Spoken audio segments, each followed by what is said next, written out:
Hello everyone, this is उत्कर्ष श्रीवास्तव। आज इस video के अंदर हम कवर करने वाले हैं क्लास 10 की पॉलिटिकल साइंस को। तो without wasting any time start करते हैं हमारे पहले चैप्टर के साथ। तो पहला चैप्टर है हमारा पावर शेयरिंग। पावर शेयरिंग का सिंपल मतलब है पावर को शेयर करना। अब इस चैप्टर में हम जानेंगे कि अगर पावर शेयरिंग होगी तो क्या होगा और अगर नहीं होगी तो क्या होगा। ये जानेंगे हम दो कहानियों की मदद से। एक कहानी है बेल्जियम की और दूसरी कहानी है श्रीलंका की। बेल्जियम की कहानी क्या है कि बेल्जियम में 59% लोग डच बोलते थे और 40% लोग फ्रेंच बोला करते थे और 1% लोग जर्मन बोलते थे। यानी बेल्जियम में मेजॉरिटी में कौन था? डच बोलने वाले लोग थे। वहीं पर अगर बेल्जियम की कैपिटल यानी ब्रुसेल्स में देखा जाए तो ब्रुसेल्स में 80% लोग फ्रेंच बोलते थे और 20% लोग डच बोलते थे। यानी ओवरऑल पूरे बेल्जियम में मेजॉरिटी में डच थे, लेकिन कैपिटल सिटी में देखा जाए तो वहां पर मेजॉरिटी में फ्रेंच थे। और साथ ही साथ जो फ्रेंच थे वो बड़े ही पावरफुल लोग हुआ करते थे, बड़े अमीर लोग थे। वहीं पर अगर हम श्रीलंका का केस देखें तो श्रीलंका में क्या था? 74% लोग सिन्हाला बोलते थे, 18% लोग तमिल बोलते थे और बाकी बचे जो लोग थे वो क्रिश्चियंस थे। अब तमिल में भी कुछ इंडियन तमिल थे और कुछ श्रीलंकन तमिल थे। यानी कुछ इंडियन तमिल का मतलब जो इंडिया से जाकर वहां सेटल हो गए। अब हम देखेंगे कैसे दोनों देशों में सरकार बनी और कैसे वहां की सरकार चली। श्रीलंका में क्या हुआ था ना, जब श्रीलंका इंडिपेंडेंट हुआ 1948 में, तो श्रीलंका की सरकार ने डिसाइड किया कि हम पावर शेयरिंग नहीं करेंगे और हम क्या पॉलिसी अपनाएंगे? मेजॉरिटेरियनिज्म की पॉलिसी को अपनाएंगे, जो ये कहती थी कि मेजॉरिटी की सुनो, यानी जो लोग ज्यादा हैं उनकी सुनो और बाकी सबको भाड़ में जाने दो। तो श्रीलंका में क्या हुआ? श्रीलंका में मेजॉरिटी की सुनी गई, यानी सिन्हालास की सुनी गई। 1956 में सिन्हाला को ऑफिशियल लैंग्वेज बना दिया गया। साथ ही साथ जॉब्स हो, कोई भी चीज हो, उस सब में सिन्हालास को प्रेफरेंस दी गई और तमिल्स को कंप्लीटली इग्नोर किया गया, लेफ्ट कर दिया गया। इससे तमिल्स को लेफ्ट आउट फील हुआ और तमिल्स ने डिसाइड किया कि वो क्या करेंगे? अपने लिए इक्वालिटी के लिए जंग लड़ेंगे, अपने लिए मूवमेंट्स करेंगे। तो उन्होंने उनको ऑर्गेनाइज किया और मूवमेंट्स करना शुरू किए। उन्होंने अपने लिए एक इंडिपेंडेंट तमिल इलाम यानी इंडिपेंडेंट स्टेट की डिमांड की कि हमको श्रीलंका में नहीं रहना, हमको एक इंडिपेंडेंट स्टेट दो जहां पे हम तमिल तमिल रहेंगे। उन्होंने कहा हमें इक्वालिटी दो और साथ ही साथ उन्होंने कहा कि हम हमारी तमिल को भी एक ऑफिशियल लैंग्वेज बनाओ। तो ऐसे में क्या हुआ? ऐसे में एक ऐसी सिचुएशन क्रिएट हो गई जहां पर सिन्हाला और तमिल आपस में एक दूसरे के साथ कॉन्फ्लिक्ट कर रहे थे और बात इतनी बढ़ गई कि वहां पर सिविल वॉर तक हो गया, जिससे श्रीलंका को बहुत ज्यादा नुकसान हुआ। और ये सब क्यों हुआ? क्योंकि श्रीलंका में पावर शेयरिंग नहीं हुई थी। अब वहीं पर अगर हम बेल्जियम का केस देखें तो बेल्जियम में भी कुछ ऐसा ही था। बेल्जियम में भी एक पार्टी थी वो मेजॉरिटी में थी, एक जो थी वो माइनॉरिटी में थी। लेकिन बेल्जियम की जो सरकार थी वो थोड़ी दिमागदार निकली। उसने क्या किया? उसने डिसाइड किया कि हम एकोमोडेशन करेंगे। एकोमोडेशन का मतलब सबको साथ लेकर चलेंगे।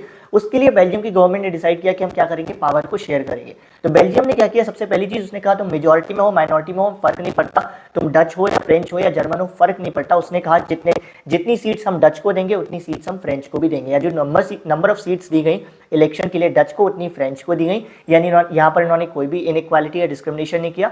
नंबर 2 चीज क्या की गई? सेंट्रल गवर्नमेंट की कई सारी पावर स्टेट गवर्नमेंट के साथ शेयर कर दी गई। नंबर 3 चीज क्या की गई? हमने देखा था जो ब्रुसेल्स था, ब्रुसेल्स में थोड़ा सा उल्टा हो रखा था। वहां पर 80% फ्रेंच थे और 20% डच थे। तो यहाँ पर भी ब्रुसेल्स में क्या बोला गया कि फर्क नहीं पड़ता तुम मेजॉरिटी में हो माइनॉरिटी में हो, हम इक्वल सीट्स देंगे। तो ब्रुसेल्स के लिए एक सेपरेट गवर्नमेंट बनाई गई जहां पर क्या किया गया? भले ही डच कम थे लेकिन फिर भी उनको इक्वल नंबर ऑफ सीट्स दी गई। और साथ ही साथ जो 1% जर्मन थे उनकी भी यहाँ पर कद्र की गई, उनकी भी वैल्यू की गई। उनके लिए मेनली कौन सी गवर्नमेंट बनाई गई? थर्ड लेवल ऑफ गवर्नमेंट बनाई गई जिसका नाम था कम्युनिटी गवर्नमेंट, जो बेसिकली जिसके पास राइट्स होते थे कि वो अपनी कम्युनिटी से रिलेटेड, कल्चर से रिलेटेड क्या कर सके? डिसीजंस को ले सके। और ये कदम उठाए गए थे बेल्जियम में। और इन्हीं कदम से मैं पता चला कि बेल्जियम में क्या हुआ?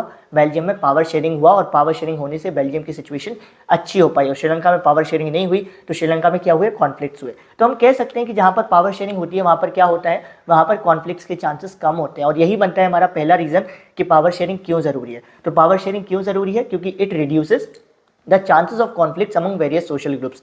अब ये जो रीजन है इसको हम प्रूडेंशियल रीजन कहते हैं। और दूसरा जो रीजन है जो ये हमें बताता है कि पावर शेयरिंग क्यों जरूरी है वो ये है कि power sharing is the very spirit of democracy. जैसे हमारा शरीर है, शरीर में आत्मा होती है, आत्मा चली जाए तो शरीर खत्म हो जाता है, ऐसे ही डेमोक्रेसी है। डेमोक्रेसी की आत्मा पावर शेयरिंग है। और अगर डेमोक्रेसी में पावर शेयरिंग नहीं होगी तो डेमोक्रेसी खत्म हो जाएगी। इसीलिए कहा जाता है that it is the very spirit of democracy. और ये चीज कोई मैं अपनी फिलॉसफी नहीं झाड़ रहा हूँ यहाँ पे, ये आपकी किताब में लिखा है। तो आपको पेपर में भी यही लिख कर आना है अगर पूछा गया, give one moral reason that why power sharing is important because it is the very spirit of democracy. Prudential reason समझ गए आप, मोरल रीजन भी अब आप समझ गए। अब हम देखेंगे किस तरीके से पावर को शेयर किया जाता है हमारे देश में और भी अलग अलग देशों में कैसे पावर को शेयर किया जाता है। अगर हम मेनली इंडिया की बात करें तो इंडिया में जो मेन सबसे इंपॉर्टेंट तरीके हैं पावर को शेयर करने के, वो उसमें पहला आ जाता है कि हम पावर को शेयर करते हैं among different organs of government. Organs of government हमारे इंडिया में 3 है, कौन कौन से? लेजिस्लेटिव, एग्जीक्यूटिव और जुडिशरी। अब इसमें खास बात क्या है ना, इन तीनों को इक्वल पावर दी जाती है और इन तीनों के काम करने के एरियाज अलग अलग होते हैं। जैसे लेजिस्लेटिव को 10 पावर दी गई, एग्जीक्यूटिव को 10 पावर दी गई, जुडिशरी को 10 पावर दी गई, लेकिन फर्क क्या होगा, इन तीनों के काम करने के एरियाज अलग अलग होंगे।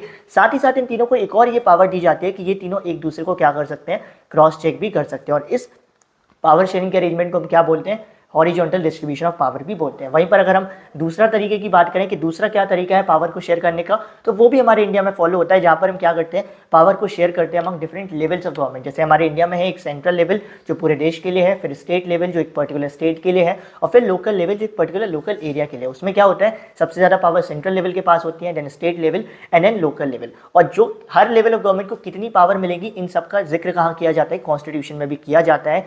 यानी वो सभी पावर्स कॉन्स्टिट्यूशनली गारंटीड होती हैं। और इसको हम क्या बोलते हैं, इसको हम फेडरलिज्म भी बोलते हैं और इसको हम वर्टिकल डिस्ट्रीब्यूशन ऑफ पावर भी बोलते हैं। तो ये तो दो सबसे कॉमन तरीके हैं जो हमारे इंडिया में देखे जाते हैं जिसमें पावर को शेयर किया जाता है। तीसरा भी तरीका है, तीसरे तरीके में हम क्या करते हैं, पावर को शेयर करते हैं अमंग वेरियस सोशल ग्रुप्स। जैसे अभी हमने देखा था बेल्जियम में पावर को शेयर किया गया था, थर्ड लेवल ऑफ गवर्नमेंट बनाई गई थी, किसके लिए, मेनली जर्मन्स के लिए। तो वो कौन सी थी, कम्युनिटी गवर्नमेंट। तो वो एक एग्जांपल है जहां पर हमने क्या किया, कुछ पावर को शेयर कर दिया for some particular social groups, for some particular community. जैसे हमारे इंडिया में भी हमने क्या कर रखा है, जो एससीज एसटीज हैं, ओबीसीज हैं, जो माइनॉरिटीज हैं, उनके साथ पावर शेयर कर रखी है सो दैट वो भी रिस्पेक्टेड फील करें। चौथा भी तरीका है, पावर को शेयर किया जाता है प्रेशर ग्रुप्स के साथ, नागरिकों के साथ, सो डेट वो क्या कर सकें, उस पावर का इस्तेमाल करके पॉलिटिक्स में इन्फ्लुएंस डाल सकें, पॉलिटिक्स में डिसीजन मेकिंग पर इन्फ्लुएंस डाल सकें। इसका सिंपल सा मतलब ये है कि जैसे हमारे पास पावर है, किसानों के पास पावर है कि वो क्या कर सकते हैं, अपने हक के लिए लड़ सकते हैं, ये भी एक तरीके की पावर है, अधिकार है। तो आज के टाइम पर वो लोग किसान आंदोलन कर रहे हैं जिससे मजबूरी में सरकार को क्या करना पड़ रहा है, सरकार को उनके दबाव में आना पड़ रहा है, उनसे इन्फ्लुएंस होना पड़ रहा है। तो एक तरीका ये भी होता है जिसमें पावर को डायरेक्टली शेयर किया जाता है प्रेशर ग्रुप्स के साथ, सिटीजन्स के साथ। तो ये 4 तरीके हैं पावर को शेयर करने की। इसमें सबसे इंपॉर्टेंट इस चैप्टर में क्या था, सबसे इंपॉर्टेंट चीज़ है प्रूडेंशियल और मोरल रीजन याद करना कि पावर शेयरिंग क्यों जरूरी है, और नंबर 2 चीज़ हॉरिजॉन्टल और वर्टिकल डिस्ट्रीब्यूशन ऑफ पावर को याद करना, वो भी बहुत इंपॉर्टेंट है। अभी मूव ऑन करते हैं हम नेक्स्ट चैप्टर पे जो इससे बिल्कुल 110% रिलेटेड है, दैट इज फेडरलिज्म। फेडरलिज्म क्या होता है, बेसिकली आप पावर शेयरिंग समझ गए, पावर शेयरिंग में पावर को शेयर किया जाता है। तो एक डेमोक्रेटिक कंट्री में जो पावर शेयरिंग होती है ना, उसी को हम फेडरलिज्म बोलते हैं। फेडरलिज्म में क्या होता है, फेडरलिज्म में पावर को इस तरीके से शेयर किया जाता है जिसकी एक सेंट्रल अथॉरिटी होती है, यानी कि एक मेन अथॉरिटी होती है और उसकी छोटी छोटी यूनिट्स होती है। जैसे इंडिया में है एक सेंट्रल अथॉरिटी, सेंट्रल गवर्नमेंट है, पूरे देश के लिए है, और फिर उसमें क्या किया गया है, पावर को शेयर किया गया है अलग अलग छोटी छोटी अथॉरिटी यानी स्टेट गवर्नमेंट को, जो अपनी पर्टिकुलर स्टेट संभालती है। इसमें क्या होता है, हर जो लेवल ऑफ गवर्नमेंट होती है वो एक दूसरे से इंडिपेंडेंट होती है, यानी स्टेट लेवल जो है वो सेंट्रल लेवल से इंडिपेंडेंट है, और एक जो लेवल ऑफ गवर्नमेंट है यानी सेंट्रल लेवल वो पूरे देश के लिए है, और बाकी अपने अपने पर्टिकुलर एरियाज के लिए है। उसके बाद आता है फीचर्स ऑफ डेवलपमेंट की अगर एक नॉट डेवलपमेंट, एक तो वो इकोनॉमिक्स का इतना बढ़िया चल गया कि वो डेवलपमेंट ही लगा हुआ है। फीचर्स ऑफ फेडरलिज्म के बारे में बात करते हैं, ठीक है। तो फीचर्स ऑफ फेडरलिज्म क्या है कि अगर एक देश में कहीं पर फेडरलिज्म है, पावर शेयरिंग हो रही है, तो वहाँ पर हमको क्या क्या चीज़ें देखने को मिलेंगी। तो अपना इंडिया को देख लो, क्योंकि इंडिया में फेडरलिज्म है। इंडिया में क्या है, 2 या 2 से ज़्यादा लेवल ऑफ गवर्नमेंट है। हाँ, तो अगर किसी देश में फेडरलिज्म होगा तो वहाँ पर 2 या 2 से ज़्यादा लेवल ऑफ गवर्नमेंट होंगी। दूसरा जो पॉइंट है उसमें कई बच्चे कंफ्यूज होते हैं that each level of government has its own jurisdiction. Jurisdiction का क्या मतलब होता है, इसका सिंपल सा मतलब होता है लीगल पावर, या सिंपली बोलूं power. Her level of government के पास अपनी कुछ पावर्स होती हैं, जिन पावर्स की मदद से वो कुछ स्पेसिफिक मैटर्स में डील करते हैं। जैसे स्टेट लेवल है, तो स्टेट लेवल के पास पावर है कि वो अपनी पुलिस को चलाए, उसको जैसे चलाना है वैसे चलाए, उसके लिए उसे किसी से पूछने की कुछ जरूरत नहीं है। सेंट्रल लेवल है, सेंट्रल लेवल के पास पावर है कि वो बैंक्स को चलाए, डिफेंस यानी आर्मी को चलाए, उसके लिए उसे किसी से कुछ पूछने की जरूरत नहीं है। तो सेकंड पॉइंट ये है कि हर लेवल ऑफ गवर्नमेंट के पास क्या होती है, अपनी स्पेसिफिक पावर्स होती हैं स्पेसिफिक एरियाज में काम करने के लिए। थर्ड पॉइंट, ये जो पावर्स होती है ना, ये कॉन्स्टिट्यूशनली गारंटीड होती है। कॉन्स्टिट्यूशनली गारंटीड का मतलब हर लेवल ऑफ गवर्नमेंट को कितनी कितनी पावर मिली है, इन सब का जिक्र कॉन्स्टिट्यूशन में होता है, और इसीलिए हम इनको बोलते हैं कॉन्स्टिट्यूशनली गारंटीड है। ऑब्वियसली ये बड़ा जरूरी भी है, वरना कल के दिन कोई भी उठ के बोलेगा तुम्हारे पास ये पावर कहाँ से आई। तो इन सब का जिक्र कॉन्स्टिट्यूशन में होना जरूरी भी है। तो थर्ड पॉइंट क्या है, थर्ड फीचर क्या है कि जो पावर्स होती हैं ईच लेवल ऑफ गवर्नमेंट की, they are mentioned in the constitution. Fourth चीज, जो फंडामेंटल प्रोविजंस है कॉन्स्टिट्यूशन के, ये बहुत इंपॉर्टेंट पॉइंट है कि जो फंडामेंटल प्रोविजंस होते हैं कॉन्स्टिट्यूशन के, जैसे जो फंडामेंटल राइट्स हो गए, प्रीएम्बल हो गए, ये बोला गया है कि कोई भी एक लेवल ऑफ गवर्नमेंट कभी भी उनको चेंज नहीं कर सकती। अगर इन सब चीज़ों को कभी भी हमें चेंज करना है तो हमें क्या करना पड़ेगा, आपसी सहमति करनी पड़ेगी सेंट्रल लेवल की, स्टेट लेवल की। इससे क्या होता है, कभी भी ऐसा नहीं होता कि सेंट्रल लेवल अपना राज चला पाए, उसको हमेशा क्या करना पड़ेगा, स्टेट लेवल के साथ भी बात करनी पड़ेगी, समझौता करना पड़ेगा, अगर उसे कुछ फंडामेंटल चीज़ें या बेसिक चीज़ों में बदलाव लाना है। फिफ्थ पॉइंट, जो सोर्स ऑफ रेवेन्यू होता है कि किस लेवल ऑफ गवर्नमेंट के पास कितना पैसा क्या सब कहाँ से आने वाला है, वो सब भी फिक्स कर दिया जाता है सो दैट क्या हो, हर लेवल ऑफ गवर्नमेंट की एक फाइनेंशियल स्टेबिलिटी बनी रहे। वरना ऐसा ना हो कि एक जगह की लेवल ऑफ गवर्नमेंट तो बढ़िया पैसा छाप रही है, एक लेवल ऑफ गवर्नमेंट बिल्कुल गरीब हो जा रही है। तो ऐसे में क्या किया जाता है कि किसके पास कितना रेवेन्यू कहाँ से आना है, इन सब चीज़ों को भी फिक्स कर दिया जाता है फेडरलिज्म के अंदर। छठा पॉइंट ये होता है कि कभी अगर ऐसा हुआ कि अलग अलग लेवल ऑफ गवर्नमेंट के बीच में कभी लड़ाई झगड़े हो गए, कॉन्फ्लिक्ट हो गए, तो ऐसे केस में क्या होगा, ऐसे केस में उस देश में जो हाईएस्ट कोर्ट होता है, जैसे हमारे देश में सुप्रीम कोर्ट है, उसको पावर दी जाती है कि वो क्या करेगा, इनके बीच के कॉन्फ्लिक्ट को सॉल्व करेगा। और सेवेंथ फीचर क्या होता है जो हम पढ़ चुके हैं, जो सोर्सेज ऑफ रेवेन्यू है वो फिक्स होता है। तो इनमें से आपको कोई भी 3-4 फीचर याद कर लेना है। पेपर में कभी पूछेगा तो 3 ही पूछेगा, इससे ज्यादा नहीं पूछेगा। ये बड़ा आसान सा आंसर है, ठीक है। तो कोई भी 3 आसान से याद कर लेना तुम फीचर। तो एट द एंड हम ये कह सकते हैं कि फेडरलिज्म के होने से 2 चीजें होती हैं, या फेडरलिज्म जो होता है उसके मेनली 2 ऑब्जेक्टिव होते हैं। पावर को शेयर करने के 2 ऑब्जेक्टिव होते हैं। पहला, पावर को शेयर करने से क्या होता है, देश में यूनिटी प्रमोट रहती है, यूनिटी बनी रहती है। और नंबर 2 चीज, हम अलग अलग विविधताओं को, रीजनल डाइवर्सिटीज को साथ में लेकर चल पाते हैं। जैसे बेल्जियम में क्या हुआ था, पावर को शेयर करके हमने अलग अलग कम्युनिटी ग्रुप को एक साथ लेकर चल पाए थे। तो जहां पर भी फेडरलिज्म होगा उसके 2 ऑब्जेक्टिव होंगे। पहला, देश में यूनिटी को प्रमोट करना होता है। नंबर 2 चीज, जो रीजनल डाइवर्सिटी है उनको साथ में लेकर चलना होता है। अब फेडरलिज्म कैसे होता है, अलग अलग देशों में, अलग अलग कंट्रीज में आपको अलग अलग तरीके का फेडरलिज्म देखने को मिलेगा। जैसे अगर हम यूएसए का एग्जांपल ले, तो यूएसए कैसे बना है, यूएसए बना है छोटी छोटी स्टेट्स मिलकर आई और फिर उन्होंने एक बड़ी कंट्री बना ली, सो दैट उनकी एक बड़ी आइडेंटिटी हो जाए, एक ज़्यादा पावरफुल कंट्री हो जाए। तो ऐसे में क्या होता है, जब छोटी छोटी स्टेट्स आकर मिलकर एक बड़ी आइडेंटिटी बनाती हैं, तो ऐसे में जो फेडरलिज्म बनता है, ऐसे में जो फेडरेशन बनती है, उसको हम बोलते हैं कमिंग टुगेदर फेडरेशन। और अगर हम इंडिया का एग्जांपल देखें, तो इंडिया में क्या है, इंडिया में छोटी छोटी स्टेट्स एक साथ नहीं आई हैं। इंडिया में एक बड़ी स्टेट ने, एक बड़ी यूनिट ने क्या किया, अपनी पावर को छोटे छोटों में बांट दिया है। जैसे सेंट्रल ने छोटी छोटी स्टेट गवर्नमेंट ने बांट दिया है। तो ऐसे में क्या हुआ है, इसको हम बोलते हैं holding together federation. Coming together में क्या होता है, छोटी छोटी स्टेट साथ में आकर एक बड़ी आइडेंटिटी बनाती है। और होल्डिंग टुगेदर में क्या होता है, एक बड़ी आइडेंटिटी यानी सेंट्रल गवर्नमेंट क्या करती है, बांध कर रखती है छोटी छोटी यूनिट्स को, जैसे हमारे इंडिया में हो रखा है, ठीक है। अब अगर मैं आपसे सिंपल सवाल पूछूं कि हमारी इंडिया फेडरल कंट्री है, इसका क्या प्रूफ है, तो इसका क्या प्रूफ है, बहुत सिंपल है। हमारी इंडिया तभी फेडरल कंट्री कहलाएगी जब उसमें 2 या 2 से ज्यादा लेवल ऑफ गवर्नमेंट होंगे, और किस लेवल ऑफ गवर्नमेंट को कितनी पावर मिली है इसका जिक्र कॉन्स्टिट्यूशन में किया जाएगा। तो हमारी इंडिया फेडरल कंट्री क्यों है, क्योंकि किस लेवल ऑफ गवर्नमेंट को कितनी पावर मिली है इसका जिक्र कॉन्स्टिट्यूशन में है। कैसे हमें पता चलता है इसका जिक्र कॉन्स्टिट्यूशन में, क्योंकि हमारे कॉन्स्टिट्यूशन में 3 लिस्ट बनाई गई है, union list, state list and concurrent list. Union list में क्या आते हैं, वो सभी टॉपिक्स आते हैं जिनके ऊपर सेंट्रल गवर्नमेंट लॉ बना सकती है। स्टेट लिस्ट में वो सभी टॉपिक्स आते हैं जिन पर स्टेट गवर्नमेंट लॉ बना सकती है। और कॉन्करेंट लिस्ट में वो सब टॉपिक आते हैं जिन पर सेंट्रल और स्टेट दोनों लॉज बना सकती हैं। अब कभी अगर ऐसा हुआ कि कॉन्करेंट लिस्ट का कोई टॉपिक है, उस पर सेंट्रल ने भी लॉ बनाई, स्टेट ने भी लॉ बनाई, तो ऐसे में किसकी लॉ को सही माना जाएगा, या किसकी लॉ को पूरे देश में इंप्लीमेंट किया जाएगा, तो सेंट्रल गवर्नमेंट की लॉ को इंप्लीमेंट किया जाता है। यूनियन लिस्ट में क्या टॉपिक आ जाते हैं, जैसे कि बैंकिंग हो गया, करेंसी हो गया, फॉरेन अफेयर्स हो गया। स्टेट लिस्ट में आ जाता है पुलिस आ गया, एग्रीकल्चर आ गया, इरिगेशन आ गया। और कॉन्करेंट लिस्ट में आ जाता है एजुकेशन आ गया, फॉरेस्ट आ गया, ट्रेड आ गया, मैरिज आ गया। ये सब हमारी कॉन्करेंट लिस्ट में आते हैं। तो अगर मैं पूछूं what makes India federal country, तो इंडिया एक फेडरल कंट्री है क्योंकि इंडिया में जो पावर्स है अलग अलग लेवल ऑफ गवर्नमेंट में वो डिवाइडेड है, और उनका जिक्र कॉन्स्टिट्यूशन में किया गया है with the help of that 3 list, union, state and concurrent list. अब सवाल आता है फेडरलिज्म को प्रैक्टिस कैसे करते हैं। फेडरलिज्म यानी कि पावर शेयरिंग को प्रैक्टिस किया कैसे जाता है।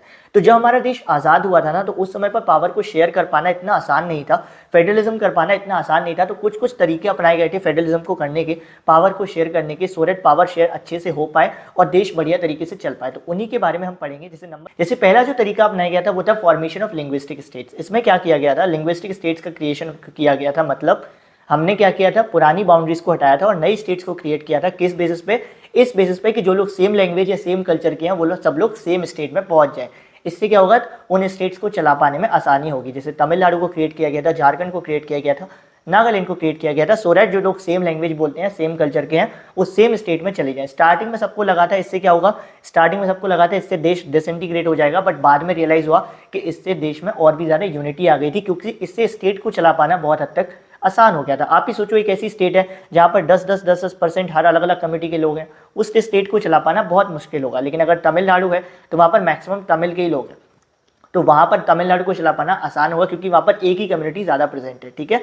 तो ये जो स्टेप था, इसमें क्या किया गया था, हमने लिंग्विस्टिक स्टेट्स को क्रिएट किया था, यानी उस बेसिस पे स्टेट्स को क्रिएट किया था, so that same language and same culture बोलने वाले लोग सेम स्टेट में जाए। दूसरा जो तरीका अपनाया गया था पावर शेयरिंग करने के लिए या फेडरलिज्म को प्रैक्टिस करने के लिए, वो है हमारे लैंग्वेज पॉलिसी।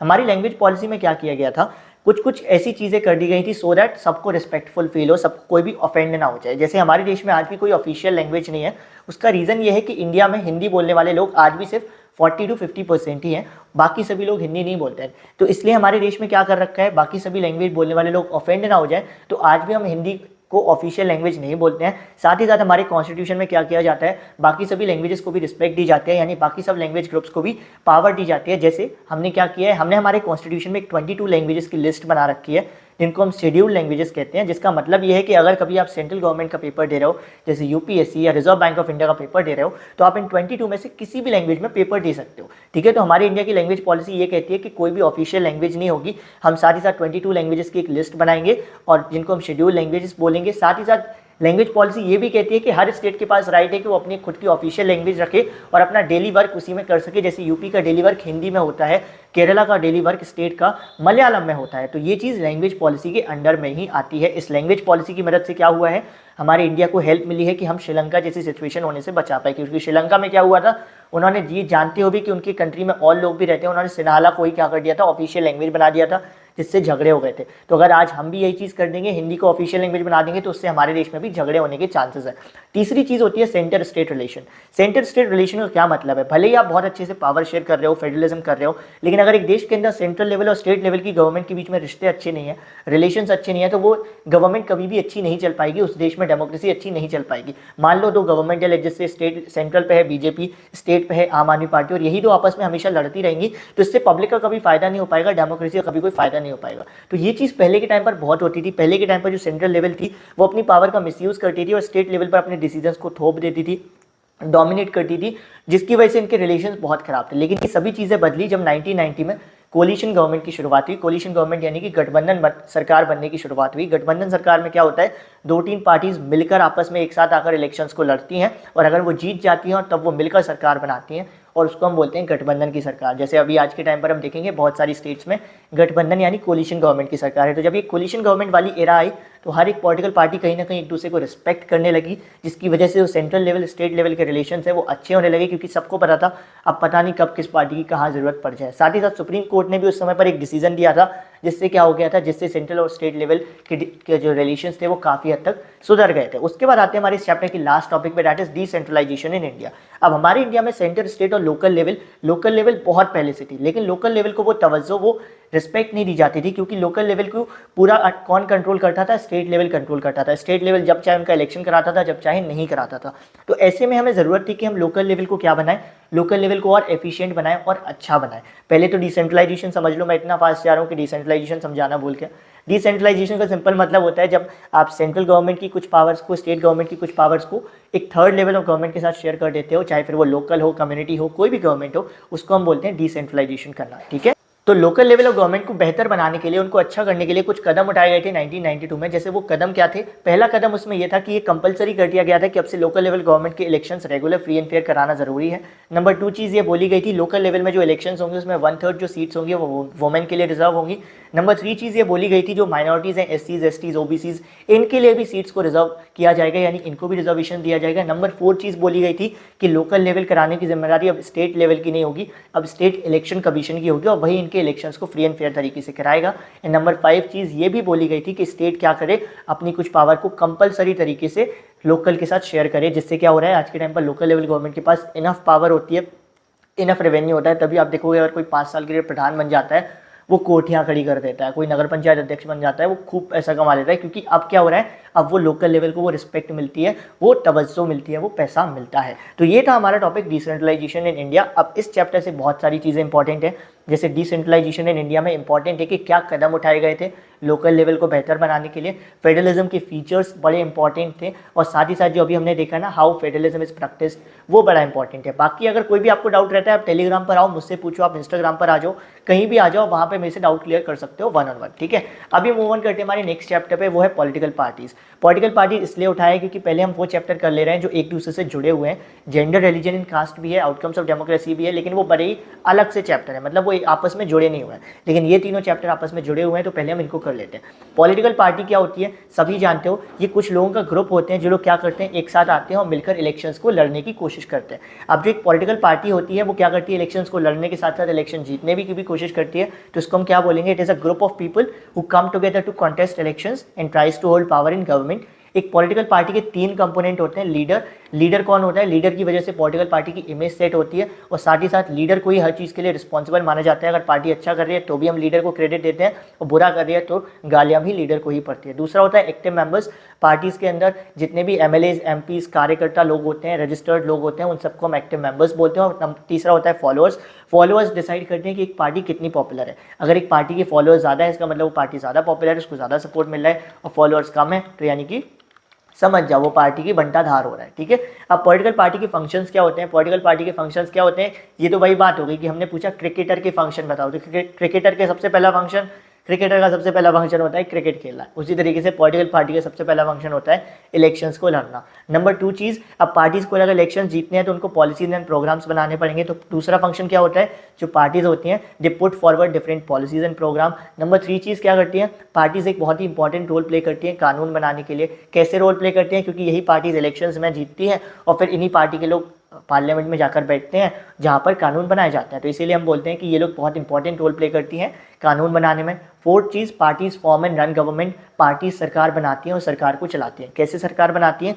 इलेक्शंस को जीतकर सरकार को चलाती कैसे है? एक पार्टी के अंदर क्या किया जाता है? अलग अलग डिपार्टमेंट के लिए अलग अलग मिनिस्टर्स को ट्रेन किया जाता है और उनको वो डिपार्टमेंट दे दिए जाते हैं, जो लोग क्या करते हैं अपने अपने डिपार्टमेंट को चलाते हैं और इस तरीके से सरकार चलती है। 5th चीज़ क्या होती है? जो पार्टीज इलेक्शंस को हारती हैं वो अपोजिशन पार्टी का रोल प्ले करती हैं, जो बहुत ही इंपॉर्टेंट होता है, क्योंकि अपोजिशन पार्टी क्या करती है? रूलिंग पार्टी की फेलियर्स को सामने लाती है, जनता के सामने लाती है और एक नया नज़रिया देती है, एक नया पॉइंट ऑफ व्यू देती है।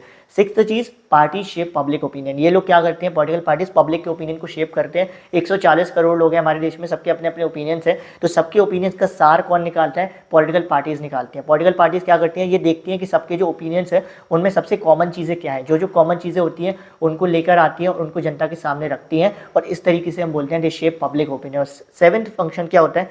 पार्टीज़ क्या करती हैं? पार्टीज़ जो गरीब लोग हैं और जो लोगों के पास प्रॉपर सुविधाएं नहीं हैं उन लोगों तक कई सारी लाभ पहुंचाते हैं, कई सारी योजनाओं के लाभ पहुंचाते हैं, क्योंकि हर जगह पर ये पॉसिबल नहीं है कि जो गवर्नमेंट एम्प्लॉयज़ हैं वो लोग पहुंच पाएँ। तो ऐसे में क्या होता है? जो पॉलिटिकल पार्टीज़ के कार्यकर्ता होते हैं वो लोग उन गरीब लोगों तक पहुंचते हैं और पार्टीज़ में जो जो योजनाएं चलाई जा रही हैं उनका लाभ उन लोगों तक पहुंचाते हैं। जैसे अभी आपने देखा होगा फ़ोन बट रहे थे, तो उसमें सिर्फ गवर्नमेंट एम्प्लॉयज़ नहीं थे, जो पार्टीज़ के कार्यकर्ता थे वो लोग भी आ गए थे फ़ोन को बांटने के लिए। तो ये सब चीज़ें वो क्या कर रहे थे? पार्टीज़ के लिए काम कर रहे थे, लेकिन साथ ही साथ जनता का फ़ायदा भी कर रहे थे। सवाल ये है कि हमको पार्टीज़ चाहिए क्यों है? पार्टीज़ क्यों चाहिए? इसका सिंपल सा मतलब है, इसका सिंपल है, जैसे मैंने आपसे सवाल किया कि आपको मैं क्यों चाहिए, ठीक है, तो आप इसका आंसर क्या करोगे? एक सिचुएशन सपोज करो कि मैं वहाँ नहीं हूँ, तो अगर मैं वहाँ नहीं हूँ तो क्या होगा? आपकी SST कौन कराएगा? तो ऐसे में तो आपको SST का बंटाधार हो जाएगा। सही है ना? सही बोल रहा हूँ, मजाक कर रहा हूँ, आप लोग खुद काफ़ी हो अपनी SST को कंप्लीट करने के लिए। लेकिन हाँ, हम वापस आ जाते हैं हमारे टॉपिक पर कि हमको पार्टीज़ क्यों चाहिए। हमको पार्टी इसलिए चाहिए क्योंकि अगर कोई पार्टी नहीं होगी तो ऐसे में क्या होगा? कोई भी कैंडिडेट पूरे देश के लिए जिम्मेदारी नहीं लेगा। हर एक कैंडिडेट सिर्फ अपने अपने एरिया को देखेगा और देश में क्या हो रहा है इसके लिए कोई भी जिम्मेदारी नहीं लेगा। अब पार्टी सिस्टम के बारे में बात करते हैं। अलग अलग कंट्रीज़ में अलग अलग पार्टी सिस्टम फॉलो किया जाता है। कुछ कंट्रीज़ में 1 पार्टी सिस्टम है जहाँ पर सिर्फ एक ही पार्टी है, जैसे चाइना में। कुछ पार्टी में 2 पार्टी सिस्टम है, जैसे USA में, जहाँ पर क्या होता है 2 ही मेन पार्टी होती हैं जो इलेक्शन लड़ती हैं और उन्हीं के बीच में हमेशा कॉम्पिटिशन चलता रहता है, जैसे USA में है डेमोक्रेटिक और रिपब्लिक। फिर आता है मल्टी पार्टी सिस्टम जो हमारे इंडिया में है, जहाँ पर क्या होता है 2 या 2 से ज़्यादा पॉलिटिकल पार्टीज इलेक्शंस में कॉम्पीट करती हैं और सीरियस कॉम्पिटिटर्स भी होते हैं। जैसे अभी हरियाणा पंजाब में इलेक्शंस होते हैं तो वहाँ पर BJP भी जीत सकते हैं, कांग्रेस भी, आम आदमी पार्टी भी। तो ऐसे में क्या होता है, इसको हम क्या बोलेंगे? 2 से ज़्यादा पॉलिटिकल पार्टीज भी हैं और ये सीरियस कॉम्पिटिटर्स भी हैं। तो ऐसे में ये क्या है? मल्टी पार्टी सिस्टम का एग्जाम्पल है। ठीक है, उसके बाद हम देखेंगे कैसे एक पार्टी स्टेट पार्टी बनती है, कैसे एक पार्टी नेशनल पार्टी बनती है। ऐसा तो है नहीं कि किसी ने बस पार्टी बनाई तो वो स्टेट बन गई, नेशनल बन गई, नहीं। एक क्राइटेरिया होता है, कुछ नियम होते हैं, उनको फॉलो करना होता है, तब जाकर आप स्टेट पार्टी या नेशनल पार्टी कहलाते हो। जैसे अगर आप स्टेट पार्टी बनना चाहते हो तो आपको क्या करना पड़ेगा? आपको लेजिस्लेटिव असेंबली में 6% ऑफ द टोटल वोट्स जीतने पड़ेंगे और कम से कम 2 सीट्स जीतनी पड़ेंगी। और अगर आप नेशनल पार्टी बनना चाहते हो तो आपको 6% ऑफ द टोटल वोट्स जीतने पड़ेंगे लोकसभा में, या फिर असेंबली इलेक्शंस में 4 सीट्स जीतनी पड़ेंगी, या फिर 4 स्टेट्स में असेंबली इलेक्शंस जीतने पड़ेंगे। जैसे बेसिकली क्या हुआ था, अभी हमने देखा था आम आदमी पार्टी नेशनल पार्टी बन गई थी। क्यों बन गई थी? क्योंकि उसने 4 स्टेट्स में अलग अलग जगह पर 6% ऑफ द टोटल वोट्स जीत लिए थे। वो 4 स्टेट्स में नहीं जीती थी, लेकिन उसने 6% अपना जीत लिया था, जितना उसे करना था वो कर लिया था। तो अगर एक पार्टी को नेशनल पार्टी बनना है तो क्या हो जाता है? उसको कम से कम 6% ऑफ द टोटल वोट्स जीतने पड़ते हैं लोकसभा में या असेंबली इलेक्शंस में। ठीक है, या फिर वो क्या करे, साथ ही साथ 4 सीट्स जीते लोकसभा के अंदर, ठीक है। ये सिंपल सा क्राइटेरिया होता है। क्या होता है, जब लगातार मैं बोलता रहता हूँ बीच में फंबल हो जाता है, तो उसको ये मत समझना कि मैं कुछ भूल रहा हूँ या कंफ्यूज हो रहा हूँ। वो फंबल है, बहुत नेचुरल है, बार बार आप जब लगातार बोलते हो तो वो हो जाता है, ठीक है। तो अभी हम आ जाते हैं national parties of India. India में जो नेशनल पार्टीज है उनके बारे में बात करेंगे। हम डिटेल में नहीं जाएंगे, कहानी को नहीं समझेंगे, जो इंपॉर्टेंट डाटा है सिर्फ उसको कवर करेंगे। अब मैं आपको एक चीज़ बता देता हूँ, जैसे इंडियन नेशनल कांग्रेस हो गया, नेशनल कांग्रेस पार्टी हो गया, 2-3 और पॉलिटिकल पार्टीज हैं, उनके लिए एक चीज़ फिक्स कर लो कि उन सब में जब भी आइडियोलॉजी पूछी जाए तो सब में आपको एक चीज़ तो लिखी देनी है कि उनकी आइडियोलॉजी है सेक्युलरिज्म की, ठीक है। एक और चीज़ भी लिख देनी है, इन सबकी आइडियोलॉजी है कि ये डेमोक्रेसी को स्ट्रॉन्ग करना चाहता है। बस ये 2 चीज़ें तो आपको लिखी देनी है अगर इन केस पेपर में आ जाता है। बाकी अगर फैक्ट वाली चीज़ें आए तो इन सबसे कोई मतलब नहीं। जैसे पहला फैक्ट है, इंडियन नेशनल कांग्रेस 1885 में फाउंड हुई थी और इसकी आइडियोलॉजी है सेक्युलरिज्म पर और वेलफेयर ऑफ वीकर सेक्शन पर। फिर आती है नेशनल कांग्रेस पार्टी। अब ये जो इंडियन नेशनल कांग्रेस थी, ये 1999 में इसके अंदर टूट जाती है, ये कलह आ जाती है, जिसके बाद एक नई पार्टी बनती है इसी से, जिसका नाम था नेशनल कांग्रेस पार्टी, एनसीपी। इसकी आइडियोलॉजी भी सेक्युलरिज्म पर बेस्ड है, सोशल जस्टिस पर बेस्ड है। थर्ड पार्टी हमारी कम्युनिस्ट पार्टी ऑफ इंडिया, जिसको सीपीआई बोलते हैं। इसको 1925 में फॉर्म किया गया था और इनकी आइडियोलॉजी बेस्ड है मार्क्सिज्म लेनिनिज्म के थॉट्स पर और सेक्युलरिज्म पर। मैंने बोला सेक्युलरिज्म हर जगह आएगा। फिर आती है कम्युनिस्ट पार्टी ऑफ इंडिया में ही जब क्या हुआ, 1964 में एक स्प्लिट आ गया, कलह आ गई, जिससे एक नई पार्टी बनी CPIM, communist party of India Marxist. ये 1964 में बनी थी। इनकी आइडियोलॉजी भी मार्क्सिज्म लेनिनिज्म डेमोक्रेसी सेक्युलरिज्म इन्हीं पर बेस्ड, ठीक है। फिर आती है हमारी भारतीय जनता पार्टी, जो प्रेजेंट पार्टी है, बहुत इंपॉर्टेंट पार्टी है। ये 1980 में फॉर्म हुई थी, 1980 में इसको फाउंड किया गया था, ठीक है। इस पार्टी का जो आइडियोलॉजी है वो हिंदुत्व के अराउंड इर्द गिर्द घूमता है। ये जो पार्टी है इसके ऑब्जेक्टिव थे कि ये जम्मू एंड कश्मीर को इंडिया का पार्ट बनाना चाहते हैं, ये एक यूनिफॉर्म सिविल कोड लाना चाहते हैं। उसके बाद आता है बहुजन समाज पार्टी। ये पार्टी से रिलेटेड एक सवाल हमेशा आ जाता है कि इस पार्टी को किसने फाउंड किया था, ठीक है। तो इस पार्टी को किसकी लीडरशिप में फाउंड किया गया था, काशीराम की लीडरशिप में फाउंड किया गया था, under the leadership of Kanshiram in 1984। इनकी जो पार्टी की आइडियोलॉजी है ये बेस्ड है साहू महाराज पेरियार जी के थॉट्स पर। और साथ ही साथ ये जो पार्टी है ये मेनली वर्क करती है किसके लिए, ये पार्टी मेनली वर्क करती है for Dalits and oppressed people, उनके लिए, ठीक है। उसके बाद आ जाते हैं हमारे नेक्स्ट टॉपिक पर, that is all India Trinamool Congress. All India Trinamool Congress जो भी वेस्ट बंगाल में है, वेस्ट बंगाल, इसको फाउंड किया था 1 जनवरी 1998 को under the leadership of Mamata Banerjee. ये नेशनल पार्टी बनी थी 2016 में। इसका सिंबल है फ्लावर एंड ग्रास और इसकी आइडियोलॉजी भी बेस्ड है सेक्युलरिज्म एंड फेडरलिज्म पर। इनमें आपको मेन चीज़ें याद रखनी है, इनको कब फाउंड किया गया था और किसने फाउंड किया था। अब सब में तो ये नहीं दिया गया है कि किसने फाउंड किया था, तो जिनमें दिया गया है किसने फाउंड किया था वहाँ पर आपको ये याद रख लेना है। आइडियोलॉजी मैंने बताई थी, सब में सेक्युलरिज्म तो होगा ना, वैसे तो ये आएगा ही नहीं, ठीक है। ऐसे कभी नहीं आया, अभी तक मैंने नहीं देखा एक भी पेपर में कि एक पर्टिकुलर पॉलिटिकल पार्टी के बारे में लिखने को बोल दिया गया, ठीक है। मूव ऑन करते हैं चैलेंजेस टू पॉलिटिकल पार्टी। हमको लगता है हमारी लाइफ डिफिकल्ट है, नहीं भाई, पॉलिटिकल पार्टी की लाइफ भी डिफिकल्ट है। इनके सामने भी कई सारे चैलेंजेस हैं, लेकिन बस फर्क इतना है कि ये लोग इन चैलेंजेस को एंजॉय करते हैं क्योंकि ये चाहते हैं कि ये चैलेंजेस ही बने रहे, ठीक है। जैसे सबसे पहला चैलेंज हर एक पॉलिटिकल पार्टी में आज के टाइम पर आ चुका है, that is lack of internal democracy within the parties. Parties के अंदर ही डेमोक्रेसी की कमी है, पार्टीज के अंदर प्रॉपर मीटिंग्स नहीं हो रही हैं, पार्टीज के अंदर प्रॉपर इलेक्शंस नहीं हो रहे हैं टॉप पोजीशंस के लिए। साथ ही साथ जो ऑर्डिनरी मेंबर्स हैं उनको सफिशिएंट इन्फॉर्मेशन नहीं मिल रही है कि पार्टी के अंदर क्या हो रहा है। जो ऑर्डिनरी मेंबर्स हैं वो डिसीजन मेकिंग प्रोसेस में बिल्कुल भी पार्टिसिपेट नहीं कर पा रहे हैं, जो हमें दिखाता है कि पार्टी के अंदर क्या है, इंटरनल डेमोक्रेसी नहीं है। हाँ, आप मुझे खुद ही बताओ कब आपने लास्ट टाइम देखा था कि किसी पॉलिटिकल पार्टी ने अपने अंदर इलेक्शंस कराए हो टॉप पोजीशंस के लिए, नहीं कराते। तो इसका मतलब क्लियर दिख रहा है कि वहाँ पर क्या हो रहा है, वहाँ पर डेमोक्रेसी की कमी है। दूसरा जो चैलेंज है जो हर एक पॉलिटिकल पार्टी फेस कर रही है, जिससे उनका फायदा होता है और जो डिजर्विंग लोग होते हैं उनका नुकसान होता है, दैट इज डायनेस्टिक सक्सेशन, वंशवाद। हर एक पॉलिटिकल पार्टी के अंदर, मैं एक दो पॉलिटिकल पार्टी नहीं बोलूँगा, हर पॉलिटिकल पार्टी के अंदर आपको देखने को मिल जाएगा कि जो टॉप पोजीशंस है वो हमेशा या तो एक फैमिली या उस फैमिली के क्लोज वंस के द्वारा ऑक्यूपाइड ही बनी रहती हैं, जिसकी वजह से कई सारे जो डिजर्विंग लोग होते हैं उनको चांस नहीं मिल पाते। और ये जो डायनेस्टिक सक्सेशन जो है ना, वंशवाद, ये बहुत ही अनफेयर है क्योंकि इसमें जनता का भी नुकसान हो रहा है, जनता को जो बेहतर लीडर मिल सकते थे वो नहीं मिल पा रहे हैं, और उन लोगों का भी नुकसान हो रहा है जो मेहनत करते हैं पॉलिटिकल पार्टीज में ऊपर जाने के लिए, बट ऊपर नहीं जा पाते due to this dynastic succession. तीसरी चीज़ है, तीसरा एक बहुत बड़ा चैलेंज है, that is growing role of money and muscle power. Growing role of money and muscle power basically क्या है, आज के टाइम पर पार्टीज इलेक्शन जीतना चाहते हैं जिसके लिए वो शॉर्टकट्स को यूज़ करने के लिए भी तैयार है। वो क्या करती हैं, कई बार ऐसे कैंडिडेट्स को नॉमिनेट करती हैं जिनके पास बहुत पैसा होता है और उनको इग्नोर कर देती हैं जो डिजर्विंग होते हैं। कई बार तो ये भी देखा गया है कि पॉलिटिकल पार्टीज क्रिमिनल्स को तक टिकट दे देती हैं क्योंकि उन क्रिमिनल्स की पकड़ अच्छी होती है अपने अपने एरियाज में, वो इजीली इलेक्शन जीत जाते हैं। और ये चीज़ क्या है, बहुत गलत है क्योंकि again as I said, deserving लोगों को चांस नहीं मिल पाता। तो इसको भी कम करने की बहुत ज़रूरत है, लेकिन ये कम नहीं हो रहा है। एक और बहुत बड़ा challenge that parties do not offer meaningful choice. Parties do not offer meaningful choice का मतलब ये है कि आज के टाइम पर हर एक पार्टी एक सी हो गई है, यानी इसको वोट दो इसको वोट दो, आपको लगता है यार किसी को भी वोट दो, दोनों को सेम ही काम करना है, दोनों को धर्म के नाम पर लड़ाई करनी है, दोनों को जाति के नाम पर लड़ाई करनी है। तो इसीलिए हम कहते हैं आज के टाइम पर पार्टीज मीनिंगफुल चॉइस ऑफर नहीं कर रही है, हर एक पार्टी ऑलमोस्ट एक जैसी हो गई है, जिसकी वजह से ये जनता की डिसरिस्पेक्ट भी है और at the same time democracy के लिए भी खतरा है। अगर एक पार्टी क्या करना चाहती है, मीनिंगफुल चॉइस ऑफर करना चाहते हैं, तो उसके लिए क्या करना पड़ेगा, उसे स्टैंड आउट करना पड़ेगा, उसे कुछ ऐसा काम करना पड़ेगा जो बाकी पार्टीज नहीं कर रही हैं। तो ये 4 चैलेंजेस हैं। पहला चैलेंज क्या था, पहला चैलेंज बहुत सिंपल था, lack of internal democracy. Number two था हमारा डायनेस्टिक सक्सेशन। नंबर 3 था क्या हमारा, growing role of money and muscle. And number 4 था हमारा क्या, नंबर 4 हमारा था that parties are not offering meaningful choice. तो ये तो थे चैलेंज। अब हम देखेंगे कुछ कदम जो उठाए गए पार्टीज को बेहतर बनाने के लिए, पार्टीज को रिफॉर्म करने के लिए। जैसे कुछ एफर्ट्स लिए गए थे, जो सुप्रीम कोर्ट था उसने एक कदम उठाया था, उसने ये देखा था कि जो पार्टीज के एमएलएज और एमपीज होते थे ना, ये एक पार्टी से दूसरी पार्टी में चले जाते थे किसी ना किसी लालच में। तो सुप्रीम कोर्ट ने एक डिफेक्शन लॉ बनाई थी, जिसमें ये बोला गया था कि अगर कोई एमएलए या एमपी अपनी पार्टी छोड़कर किसी और पार्टी में जाता है, तो ऐसे में क्या होगा, वो अपनी जो सीट है जिस पर उसने इलेक्शन जीता है, उस सीट को वो खो देगा। तो ये एक कदम उठाया गया था, जिससे क्या किया जा सकता था, हम पॉलिटिकल पार्टीज के अंदर थोड़ा बहुत रिफॉर्म ला सकते थे।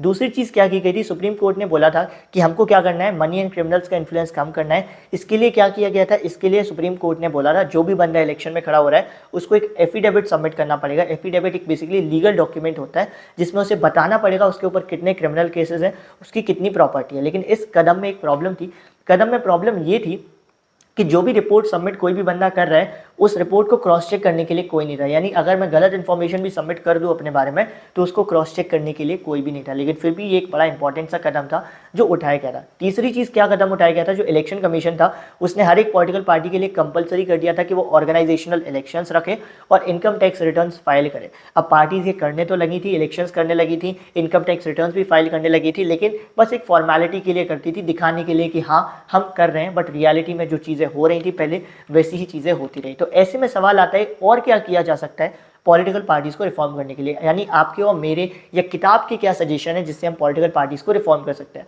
पहला सजेशन तो ये होना चाहिए कि कंपलसरी कर देना चाहिए, सॉरी नॉट कंपलसरी, पहला सजेशन ये होना चाहिए कि एक सेपरेट बॉडी बनानी चाहिए जो क्या करेगी, पार्टीज के इंटरनल अफेयर्स के साथ डील करेगी। साथ ही साथ हर एक पॉलिटिकल पार्टी के लिए कुछ चीज़ें कंपलसरी कर देनी चाहिए, जैसे वो एक प्रॉपर अपने मेंबर्स का रजिस्ट्रेशन करके रखे, क्योंकि आपने देखा होगा कई सारी पॉलिटिकल पार्टीज के पास कोई रजिस्ट्रेशन भी नहीं है कि उनके कितने मेंबर है कितने मेंबर नहीं है। तो सबसे पहली चीज़, हर एक पॉलिटिकल पार्टी अपने मेंबर्स को रजिस्टर करके रखे, अपने एक नियमावली बनाए, यानी एक कॉन्स्टिट्यूशन बनाए, उसको फॉलो करे। उसके बाद एक इंडिपेंडेंट अथॉरिटी बनाए, जिस इंडिपेंडेंट अथॉरिटी का काम होगा कि अगर कभी पार्टी के अंदर झगड़ा हो जाता है, उस झगड़े को सॉल्व करो, यानी कॉन्फ्लिक्ट को सॉल्व करो। और साथ ही साथ सबसे इंपॉर्टेंट, पार्टी की टॉप पोजीशंस के लिए, यानी जो टॉप के पोस्ट होते हैं डेजिग्नेशन के लिए, ओपनली इलेक्शन करें। साथ ही साथ कुछ और भी कदम उठाए जा सकते हैं, जैसे इलेक्शन की स्टेट फंडिंग। इलेक्शन में आप देखते हो ना, बेफिजूल का बहुत पैसा खर्च होता है, तो इसको रोकने के लिए क्या किया जा सकता है, सरकार जो है वही इलेक्शन में पॉलिटिकल पार्टीज को पैसा प्रोवाइड करे और भी सपोर्ट प्रोवाइड करे। अब किसको कितना पैसा मिलेगा ये कैसे डिसाइड करे, ये डिसाइड करे प्रीवियस परफॉर्मेंस पे। अगर किसी ने पिछले इलेक्शन में बहुत अच्छा परफॉर्म किया है तो उसको ज़्यादा पैसा मिले, किसी ने कम अच्छा परफॉर्म किया है तो उसको कम पैसा मिले या कम थोड़ी हेल्प मिले। इस बेसिस पर भी हम क्या कर सकते हैं, पॉलिटिकल पार्टीज में मनी का और क्रिमिनल्स का इन्फ्लुएंस को बहुत हद तक हम कम कर सकते हैं। और भी 2 तरीके हैं जिससे हम पॉलिटिकल पार्टीज़ को रिफॉर्म कर सकते हैं। पहला लोग प्रेशर डालें पॉलिटिकल पार्टीज़ पर कि हमको चाहिए है कि आप अपने अंदर ये चेंजेस लाओ, कोर्ट्स में जाएं। ये थोड़ा कठिन कदम है, लेकिन ये सब भी किया जा सकता है। और दूसरा जो सबसे सिंपल सा है वो ये है कि अगर आप चाहते हो पॉलिटिकल पार्टीज़ चेंज हो, तो आप खुद से पॉलिटिकल पार्टीज़ को ज्वाइन करो और जाकर खुद वहाँ पर चेंजेस लाओ, यानी कि खुद से आप कदम उठाओ। तो 2 तरीके और थे जिससे पॉलिटिकल पार्टीज रिफॉर्म हो रही थी, वो भी आपने पढ़ लिया। I hope so political parties chapter आपको कवर हो गया होगा। ये बेसिकली क्विक रिवीजन के लिए है। आपके पेपर में ये वीडियो बहुत ज़्यादा काम आने वाली है अगर आप सिविक्स यहाँ से पढ़ रहे हो, और बिलीव मी आप यहाँ से आपके 20 नंबर पक्के भी होने वाले हैं। तो ये चैप्टर हमारा पॉलिटिकल पार्टीज का भी दी एंड होता है। मूव ऑन करते हैं नेक्स्ट चैप्टर पे, that is gender, religion and caste. Okay, तो ये जो हमारा चैप्टर है इसमें हम 1 बाय 1 चीज़ों को पढ़ने वाले हैं। सबसे पहले जेंडर और पॉलिटिक्स को समझेंगे, फिर रिलीजन और पॉलिटिक्स को समझेंगे, और फिर कास्ट एंड पॉलिटिक्स को समझेंगे। तो सबसे पहले सबसे छोटा सा टॉपिक उठा लेते हैं, जेंडर एंड पॉलिटिक्स, कि जेंडर का पॉलिटिक्स में क्या रोल है। पहले के टाइम से आप देखते आ रहे हो एक सोच बन गई है, जिसकी वजह से क्या होता है, आज के टाइम पर वुमेन को इक्वली ट्रीट नहीं किया जाता है एज कम्पेयर टू मैन। जिसको लेकर जो वुमेन है उन्होंने क्या किया है, पिछले कुछ टाइम में खुद को ऑर्गेनाइज किया है, मूवमेंट्स किए हैं और अपने लिए क्या किया है, इक्वल सोशल और पॉलिटिकल स्टेटस की डिमांड की है कि हमको भी इक्वली ट्रीट करो एज कम्पेयर टू मैन। और ऐसे जो मूवमेंट्स होते हैं जो वुमेन करती हैं अपने लिए इक्वल राइट्स के लिए, अपना इक्वल स्टेटस के लिए, उन मूवमेंट्स को हम फेमिनिस्ट मूवमेंट्स बोलते हैं। ठीक है, हमारे इंडिया में वुमेन को कई तरीके से डिस्क्रिमिनेशन को फेस करना पड़ता है। There are various ways in which women faces discrimination. जैसे सबसे सिंपल होता है साक्षरता दर में, लिटरेसी रेट में। अगर आप आज के टाइम पर देखोगे तो जो गर्ल्स की एकेडमिक परफॉर्मेंस होती है, स्कूल में परफॉर्मेंस होती है, वो बॉयज़ से अच्छी होती है, लेकिन फिर भी क्या है, जो गर्ल्स की ओवरऑल लिटरेसी रेट है, साक्षरता दर है, एज कम्पेयर टू बॉय, वो बहुत कम है। यानी कि लोग क्या करते हैं, अपने बच्चों को यानी कि अपने बेटों को पढ़ाना प्रेफर करते हैं इंस्टेड ऑफ अपनी बच्चियों को पढ़ाना। ठीक है, जिसकी वजह से वुमेन को डिस्क्रिमिनेशन फेस करना पड़ता है। दूसरा तरीका अगर देखेंगे जिसमें वुमेन डिस्क्रिमिनेशन फेस करती है कि ऑन एन एवरेज एक जो वुमेन होती है वो एक मैन से 1 घंटा ज़्यादा काम कर रही है। अगर एक दिन में मैन 10 घंटे काम कर रहा है तो वुमेन 11 घंटे काम कर रही है, लेकिन फिर भी उनके काम को वैल्यू नहीं दिया जाता। उनके काम, क्योंकि उनका मोस्ट ऑफ द काम अनपेड रहता है, घर का काम को कोई वैल्यू नहीं देता, कोई उसके लिए उनको सैलरी नहीं देता। इस तरीके से भी वुमेन जो डिस्क्रिमिनेशन फेस करती है। तीसरा जो तरीका जिससे वुमेन डिस्क्रिमिनेशन फेस करती है वो होता है कि जब कभी वुमेन और man same amount of work भी करें तब भी वुमेन की सैलरी जनरली कम होती है, मैन की सैलरी ज़्यादा होती है। हमारे इंडिया में एक इक्वल वेजेस एक्ट है जो कहता है कि इक्वल वर्क के लिए इक्वल पैसा मिलना चाहिए, लेकिन फिर भी कई सारे एरियाज़ में वुमेन को इक्वल काम करने के लिए as compare to man equal salary नहीं दी जाती। आप फिल्म इंडस्ट्री में ये चीज़ बहुत ही कॉमनली देख सकते हो। हीरो जो होते हैं उनकी सैलरी बहुत ही तगड़ी होती है, उनकी फीस, लेकिन जो हीरोइन होती है उनकी as compare to man for doing the same work बहुत कम होती है सैलरी। चौथा जो होता है, जो सबसे खराब डिस्क्रिमिनेशन होता है, कि जो रूरल एरियाज़ में ये जनरली होता है कि जो पेरेंट्स होते हैं वो प्रेफर करते हैं कि उनका लड़का हो लड़की ना हो, जिसकी वजह से वो क्या कराते हैं, भ्रूण लिंग कराते हैं। बेसिकली भ्रूण लिंग हत्या करा लेते हैं, पहले ही जन्म होने से पहले ही पता करवा लेते हैं कि ये लड़का है लड़की, और अगर लड़की होती है तो उसको अबॉर्शन करा देते हैं। ये सबसे गंदा डिस्क्रिमिनेशन होता है, सब बिल्कुल भी नहीं होना चाहिए। तो कुछ वुमेन ने इसका सॉल्यूशन निकाला है कि अगर हमको अपने लिए लड़ना है तो कुछ वुमेन ने बोला है कि सिंपल है, हमको खुद पॉलिटिक्स में जाना पड़ेगा और अपने इश्यूज़ को उठाना पड़ेगा, क्योंकि उन्होंने बोला है कि अब हम थक चुके हैं अपनी बात को बार बार रख कर कोई हमारी नहीं सुनता। तो कई सारे वुमेन का मानना है कि हमको खुद पॉलिटिक्स में जाना चाहिए और वहाँ पर अपने इश्यूज़ को रेज़ करना चाहिए। उन्होंने बोला है कि हमको भी आप रिजर्वेशंस दो, जैसे आप अलग अलग कम्युनिटीज़ को दे रखे हो, जैसे लोकल इलेक्शंस में दिए जाते हैं 1/3 सीट्स वुमेन के लिए हैं, तो वुमेन बोलती है हमको लोकसभा में भी आप रिजर्वेशंस दे दो कि इतनी सीट्स तो हमारे लिए रिजर्व है। लेकिन अभी ऐसा किया नहीं गया है, लेकिन हो सकता है कि अगले कुछ सालों में ऐसा हो जाएगा। ये आपका जेंडर एंड पॉलिटिक्स खत्म हो जाता है। यहाँ पे आपको बस पता होना चाहिए कि जो वुमेन है वो किस तरीके से डिस्क्रिमिनेशन फेस करती है। ठीक है, मूव ऑन करते हैं नेक्स्ट टॉपिक पे, that is religion and politics. Politics में जब रिलीजन आ जाता है, राजनीति में जब धर्म की बातें, धर्म की चर्चाएं आ जाती हैं, तो वो जो पॉलिटिक्स हो जाती है उसको हम कम्युनल पॉलिटिक्स कहते हैं, सांप्रदायिक पॉलिटिक्स कहते हैं, कम्युनलिज्म कहते हैं। आज के टाइम पर ये बहुत कॉमन है। आज के टाइम पर हम राजनीति पूरी धर्म पर करते हैं। एक धर्म को हम क्या करते हैं, दूसरे धर्म के खिलाफ भड़काते हैं, दूसरे धर्म को उसके तीसरे के खिलाफ। तो कम्युनल पॉलिटिक्स में क्या होता है, एक धर्म को दूसरे धर्म से बड़ा दिखाया जाता है और धर्म वाले लोगों को आपस में लड़वाया जाता है। जैसे आज के टाइम पर हिंदू और मुस्लिम्स के बीच में लड़ाइयाँ हो रही है। असल में ना हिंदू इतने बुरे होंगे ना मुस्लिम्स इतने बुरे होंगे, लेकिन आप लोगों को आपस में लड़वाया जाएगा सो डेट क्या किया जा सके, जो सरकारें हैं, पॉलिटिकल पार्टीज, वो फ़ायदा उठा सके और आप लोग इन्हीं फालतू के मुद्दे में फंसे रहो। इसीलिए कहते हैं थोड़ी बहुत पढ़ाई ज़रूरी है। अगर 10th में आपने ये चैप्टर पढ़ा होगा तो आप आगे चलकर कभी भी इन फालतू के मुद्दों में नहीं फंसोगे कि हिंदू बुरे हैं, मुस्लिम बुरे हैं, हिंदू खतरे में या मुस्लिम खतरे में। इसीलिए नॉलेज इंपॉर्टेंट भी है। ठीक है, तो कम्युनलिज्म क्या होता है, कम्युनलिज्म या कम्युनल पॉलिटिक्स क्या होती है, जब भी आप रिलीजन में जब भी आप पॉलिटिक्स में रिलीजन को ले आते हो तो उस पॉलिटिक्स को हम कम्युनल पॉलिटिक्स बोलते हैं। और जब राजनीति में धर्म आ जाता है तो उसके क्या क्या इफेक्ट आते हैं, क्या क्या असर पड़ता है सोसाइटी पर। 3 बेसिक असर पड़ते हैं। नंबर 1 असर पड़ता है कि हमारी जो डेली लाइफ के बिलीव्स हैं, हमारी जो डेली लाइफ वाली सोच है अलग अलग धर्म को लेकर, उनकी एक्टिविटीज़ को लेकर, वो बदलने लगती है। अगर सपोज़ करो आप डेली लाइफ में अभी तक सोचते थे कि ये धर्म अच्छा है, लेकिन अगर मैंने आपको क्या कर दिया, 10-12 दिन तक उस धर्म की बुरी बुरी चीज़ों के बारे में दिखाया, बताया, तो सडनली आपकी जो डेली लाइफ की जो बिलीव्स हैं, ओपिनियंस हैं, वो चेंज होने लगेंगे। यानी कि सबसे पहला असर क्या आता है, जब धर्म और राजनीति को मिक्स कर दिया जाता है तो हमारी जो एवरीडे बिलीव्स होते हैं दूसरे रिलीजन को लेकर, वो बदलने लगते हैं। हमको लगता है दूसरे सभी रिलीजन खराब है। दूसरी जो दिक्कत आ जाती है, जब राजनीति और धर्म एक साथ आ जाता है तो कई बार आपको देखने को मिलेगा कोई एक रिलीजन की पॉलिटिकल डोमिनेंस हो जाती है, जिससे बाकी सब रिलीजन को इनसिक्योर फील होता है। जैसे आज के टाइम पर इंडिया में माना जाता है कि जो हिंदू धर्म है वो पॉलिटिकली मेजॉरिटी में है, और इसकी वजह से क्या होता है, बाकी सभी धर्म को एक तरीके से इनसिक्योरिटी फील होती है। और तीसरा जो सबसे गंदा तरीका होता है, कई बार क्या होता है, लोग कई बार जब राजनीति और धर्म इतना ज़्यादा आपस में मिल जाते हैं कि उसकी वजह से दंगे हो जाते हैं, कम्युनल राइट्स हो जाते हैं, वॉयलेंस हो जाता है, जिसमें कई सारे बेगुनाहों की जान तक चली जाती है। इसीलिए हमको राजनीति और धर्म को अलग अलग रखना है जितना ज़्यादा हो सके। ठीक है, ये तो 3 तरीके थे ये तो 3 असर थे जो कब आते हैं, जब राजनीति और धर्म मिक्स हो जाते हैं। लेकिन हमारे देश के लोगों को पता था कि ये असर आएंगे, तो इसको बचाने के लिए उन्होंने कुछ ऐसे स्टेप लिए जिससे ये जो कम्युनलिज्म है, यानी राजनीति और पॉलिटिक्स, राजनीति और धर्म है, इसको तो कम, इसका जो मिलावट है इसको कम से कम किया जा सके। इसी को लेकर हमारे देश में एक सेक्युलर स्टेट का मॉडल बनाया गया, सेक्युलरिज्म बनाया गया।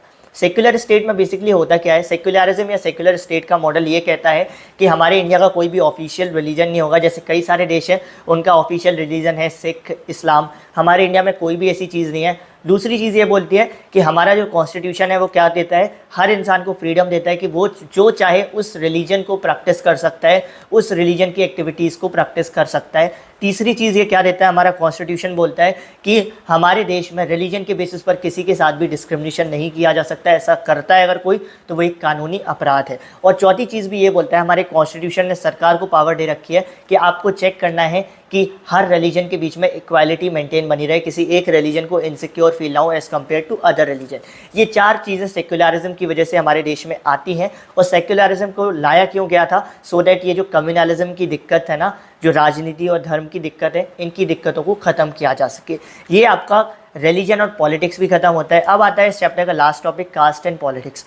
कास्ट एंड पॉलिटिक्स में बेसिकली क्या होता है, जब कास्ट को आप पॉलिटिक्स में ला देते हो, जाति को आप पॉलिटिक्स में ला देते हो, तो उसके भी बहुत बुरे असर होते हैं। ये भी आप बहुत कॉमनली देख सकते हो। यूपी में आप देख सकते हो, अगर आप यूपी में बिलोंग करते हो, हमारे यहाँ कैसे कास्ट के नाम पर राजनीति होती है। वो कहते हैं कि ये जाति हमारे वोटर्स हैं, ये जाति वाले तुम्हारे वोटर्स हैं, ये जाति वाले तुम्हारे वोटर्स हैं, ठीक है। तो कास्ट की वजह से भी पॉलिटिक्स पर बहुत बुरा असर पड़ता है। कैसा बुरा असर पड़ता है, नंबर 1 चीज़, आज के टाइम पर कास्ट एक इतना इंपॉर्टेंट टॉपिक हो गया है कि जो पॉलिटिकल पार्टीज़ होती हैं, ये जब कभी भी किसी कैंडिडेट को टिकट देती हैं तो चेक करते हैं कि वो कैंडिडेट जहाँ से खड़ा हो रहा है वहाँ की कास्ट कंपोजिशन कैसी है। लाइक अगर ये देखेंगी कि किसी जगह पर 90% लोग ब्राह्मण से, तो ये किसको टिकट देंगी, उस किसी ब्राह्मण इंसान को ही टिकट दे देंगी, सो दैट ज़्यादा से ज़्यादा वो वोटर्स को अट्रैक्ट कर सके। तो पहली चीज़ क्या होती है, जब कास्ट और पॉलिटिक्स आपस में मिल जाते हैं, जो पॉलिटिकल पार्टीज़ हैं वो इस तरीके से इलेक्शंस में टिकट देने लगती हैं कि जो जहाँ से इलेक्शन लड़ा जा रहा है वहाँ की कास्ट कंपोजिशन क्या है, यानी कि वो डिजर्विंग अनडिजर्विंग का सोचती ही नहीं है।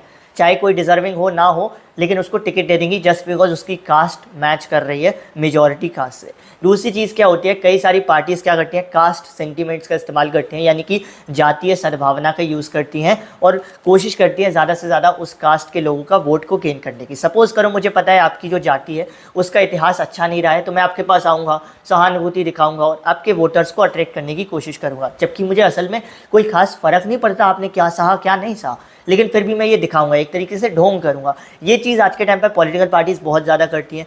तीसरी चीज़ क्या हो गई है, जैसा कि हम सबको पता है आज के टाइम पर एक इंसान को एक ही वोट है, तो पॉलिटिकल पार्टीज़ कोशिश करते हैं कास्ट को लेकर कि ज़्यादा से ज़्यादा कास्ट को वो अपनी तरफ खींच सकें, जिससे ज़्यादा से ज़्यादा लोगों को वो वोट अट्रैक्ट कर सकें और इलेक्शंस को जीत सकें। ये असर आता है जब कास्ट और पॉलिटिक्स आपस में मिक्स हो जाते हैं। तो पॉलिटिकल पार्टीज़ जो भी चीज़ें करने लगती हैं वो सब कास्ट के बेसिस पर ही फिर आपको दिखाई देती है। लेकिन एक और चीज़ है जो हमें ये बताती है कि सिर्फ जाति के बेसिस पर ही इंडिया में इलेक्शंस को नहीं जीता जा सकता है। इंडिया की जो पॉलिटिक्स है, it is not all about जाति या it is not all about cast. और वो चीज़ें क्या हैं जो हमें ये प्रूव करती हैं कि इंडिया का इलेक्शन सिर्फ आप कास्ट के बेसिस पर नहीं जीत सकते। उसमें पहली चीज़ ये कहती है कि इंडिया में कोई भी ऐसी जगह नहीं है जहाँ पर कोई एक कास्ट के 100% लोग हो, यानी कि अगर आपको किसी जगह पर इलेक्शन को जीतना है तो आपको एटलीस्ट वहाँ की 2-3 कास्ट के वोट्स को जीतना पड़ेगा, तभी आप जीत सकते हो। तो इससे हमको पता चलता है कि सिर्फ कास्ट के बेसिस पे तो इलेक्शन नहीं जीत सकते।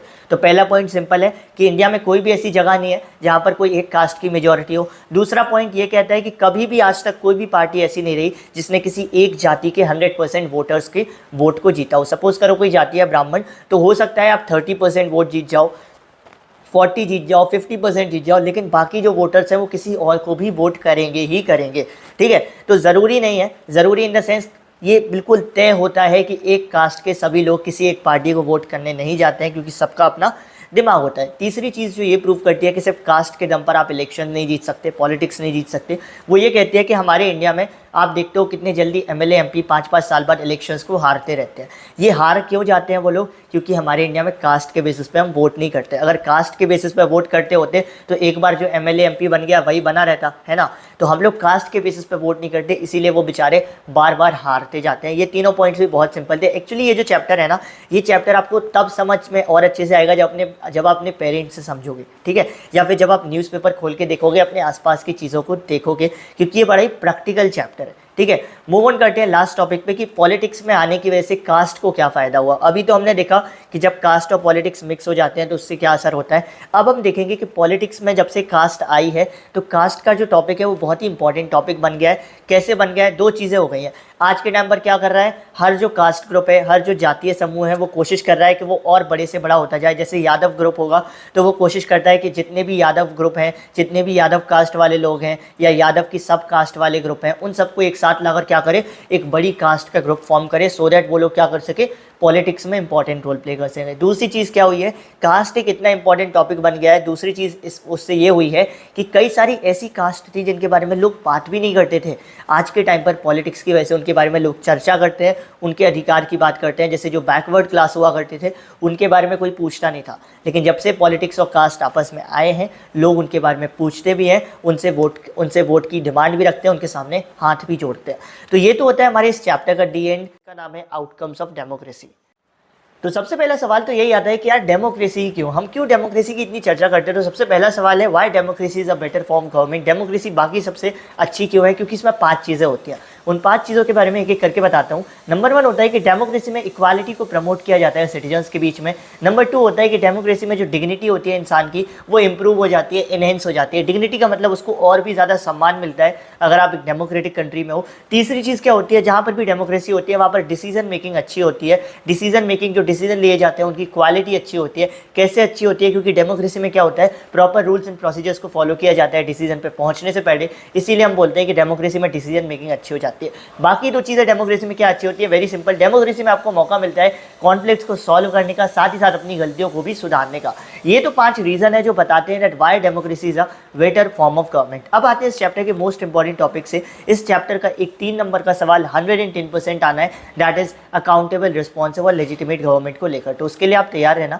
Number 1 is how democratic governments are accountable. Democratic governments accountable कैसे होती है। देखो, अकाउंटेबल का मतलब होता है आंसरेबल, जो आंसर करे। तो डेमोक्रेटिक गवर्नमेंट आंसरेबल या अकाउंटेबल इसलिए होती हैं क्योंकि ये किसी भी डिसीजन तक पहुंचने से पहले प्रॉपर रूल्स एंड प्रोसीजर्स को फॉलो करती हैं और साथ ही साथ उस पूरी प्रोसेस को, पूरी इन्फॉर्मेशन को जनता के साथ शेयर करती है, जिससे जनता क्या कर सके, उस इन्फॉर्मेशन की मदद से सवाल पूछ सके और ये डेमोक्रेटिक गवर्नमेंट जवाब दे सके। तो democratic governments are accountable because they follows proper rules and procedures before reaching a decision and they also allows the right to examine for the citizens. वो सिटीजन्स को राइट देते हैं कि आप चेक कर सकते हो कि जो भी प्रोसेस फॉलो हुई है वो सही फॉलो हुई भी है या नहीं। सेकेंड आता है डेमोक्रेटिक गवर्नमेंट रिस्पॉन्सिव कैसे होती है। रिस्पॉन्सिव का मतलब होता है जो आपकी बात को सुने, जो रिस्पॉन्ड करे। अगर आपने कुछ डिमांड रखी है तो आपकी बात को सुने। तो डेमोक्रेटिक गवर्नमेंट रिस्पॉन्सिव इसलिए होती है, नंबर 1 चीज़ क्यों, क्योंकि ये हमारी डिमांड सुनती है और हमारी सबसे पहली डिमांड क्या होती है कि regular free and fair elections हो। तो डेमोक्रेटिक गवर्नमेंट रिस्पॉन्सिव इसलिए होती है क्योंकि यहाँ पर regular free and fair elections भी होते हैं। और दूसरी चीज़ यहाँ पर क्या होती है, यहाँ पर ओपनली पब्लिक डिबेट्स होते हैं मेजर पॉलिसीज एंड प्रोग्राम्स पर। इन पब्लिक डिबेट से क्या हो जाता है, पब्लिक डिबेट से जनता को पता चल पाता है कि उनकी बातों को सुना जा रहा है, उनके मुद्दों को सुना जा रहा है। वरना ऐसा तो है नहीं हर मंत्री आपके कान में आके बोलेगा। आपको कैसे पता चलेगा आपकी बात को सुना गया नहीं, अगर पब्लिकली डिबेट हो रहा है आपकी बात पे, यानी सुना गया, नहीं हो रहा है तो नहीं सुना गया। तो एक डेमोक्रेटिक गवर्नमेंट रिस्पॉन्सिव क्यों होती है, क्योंकि वो regular free and fair elections होते हैं उसके अंदर और साथ ही साथ ओपनली पब्लिक डिबेट किए जाते हैं मेजर पॉलिसीज एंड प्रोग्राम्स पर। तीसरा आता है डेमोक्रेटिक गवर्नमेंट लेजिटिमेट कैसे होती है। लेजिटिमेट का मतलब होता है एक्सेप्टेबल, कुछ भी ऐसी चीज़ जिसको सब लोग एक्सेप्ट करें। तो डेमोक्रेटिक सरकार को, लोकतांत्रिक सरकार को सब लोग एक्सेप्ट क्यों करते हैं, क्योंकि लोग खुद जाकर उसको चुनते हैं, लोग खुद जाते हैं, वोटिंग करते हैं और इलेक्शंस के थ्रू अपनी सरकार को चुनते हैं। इसीलिए एक तरीके से ये जो डेमोक्रेटिक गवर्नमेंट होती है ये लोगों की खुद की सरकार होती है। तो डेमोक्रेटिक गवर्नमेंट्स आर लेजिटिमेट या democratic governments are acceptable because they are people's own government. लोग खुद जाकर अपनी गवर्नमेंट को इलेक्ट करते हैं और उनको इलेक्शंस के थ्रू चुनते हैं। ये बहुत ही इंपॉर्टेंट है। ये तीनों जो पॉइंट आपको मैंने भी बताया, अकाउंटेबल, रिस्पॉन्सिव एंड लेजिटिमेट, ये तीनों पेपर में आ सकते हैं। 99% चांस है कि 3 नंबर का सवाल ये बनने वाला है। ठीक है, अभी बात करते हैं नेक्स्ट टॉपिक पे, इकोनॉमिक ग्रोथ एंड डेवलपमेंट। एक डेमोक्रेटिक कंट्री में हम मानकर चलते हैं कि डेवलपमेंट चाहे बहुत तेज रफ्तार से ना होगा लेकिन डेवलपमेंट होता रहेगा। मतलब जो डेमोक्रेटिक वाली देश होते हैं जहाँ पर डेमोक्रेसी होती है वहाँ पर ज़रूरी नहीं है कि जो डेवलपमेंट है वो बहुत तगड़े रेट पर चले, बहुत ही फास्ट रेट पर चले। वहाँ पर चाहे डेवलपमेंट स्लो चलेगा लेकिन फिर भी एक डेमोक्रेटिक वाले देश को हम अच्छा बोलते हैं। क्यों? क्योंकि वो हमको और भी कई सारी ऐसी चीज़ें प्रदान करता है जो आपको किसी और देश में नहीं मिलेगी। हो सकता है किसी और देश में जहाँ पर डिक्टेटरशिप या मोनार्की है वहाँ पे डेवलपमेंट अच्छा हो, लेकिन आपको बोलने का अधिकार ना हो, इक्वालिटी का अधिकार ना हो, तो ऐसे देश में रहने का भी क्या फ़ायदा। तो डेमोक्रेटिक को इसलिए लोग पसंद करते हैं क्योंकि चाहे यहाँ पर डेवलपमेंट थोड़ा सा स्लो हो as compare to other countries, लेकिन हमको बाकी सारी प्रिविलेजेस भी यहाँ पर मिलती है। इनइक्वालिटी और पॉवर्टी का भी सेम केस है। डेमोक्रेसी में कोई गारंटी नहीं है कि आपके साथ इनइक्वालिटी नहीं होगी या आप पॉवर्टी में नहीं जाओगे, गरीबी में नहीं जाओगे। इवन डेमोक्रेसी में तो देखा ये भी गया है कि कुछ जो लोग होते हैं वो अमीर पे अमीर होते चले जाते हैं और कुछ जो लोग होते हैं वो गरीब पे गरीब होते चले जाते हैं। डेमोक्रेसी सिर्फ एक तरीके से इक्वालिटी प्रदान करती है, वो होती है पॉलिटिकली। तो जो डेमोक्रेसी होती है जैसे पॉलिटिकली इक्वालिटी प्रोवाइड करती है। कैसे करती है? देखो, पॉलिटिक्स में हर बंदा इक्वल है, सबके पास एक वोट है, उस वोट की सेम वैल्यू है। तो हम बोलते हैं कि डेमोक्रेसी सिर्फ हमको पॉलिटिकली इक्वालिटी प्रोवाइड करती है, बाकी इक्वालिटी प्रोवाइड नहीं करती है। तो अगर हम इनइक्वालिटी और पॉवर्टी की भी बात करें तो डेमोक्रेसी इसको हटाने में, इनइक्वालिटी को हटाने में, पॉवर्टी को हटाने में कुछ खास सक्सेसफुल नहीं हुई है।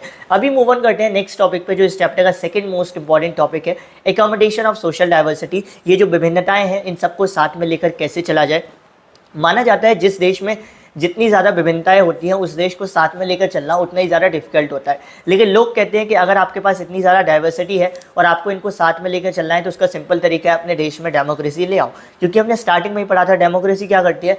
Democracy provides method to resolve conflicts. Democracy में आपको मौका मिलता है नए नए एक्सपेरिमेंट करके लोगों को साथ में लाने की कोशिश करने का। इसीलिए माना जाता है democracy is the best form of government for handling और for accommodating the social diversity. अब किसी भी देश में अगर आपको इन सभी सोशल डाइवर्सिटी को साथ में लेकर चलना है तो उस देश में दो इंपॉर्टेंट कंडीशंस का होना ज़रूरी है, दो इंपॉर्टेंट बातों को समझना ज़रूरी है। और वो दो इंपॉर्टेंट बातें क्या होती हैं?